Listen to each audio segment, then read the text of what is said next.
La ilahe illallah kəlməsinin şərtləri nələrdir? Onun 7 şərti var. İkinci şərt, yəqinlik.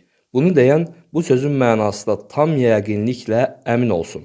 Çünki iman yalnız yəqinliklə olan elmdən irəli gəlir, zənnə deyil. Uca Allah buyurur: Möminlər ancaq Allaha və onun elçisinə iman gətirən, sonra heç bir şək şübhəyə düşməyən, Allah yolunda malları və canları ilə cihad edənlərdir. İmanlarında sadiq olanlar da məhz onlardır.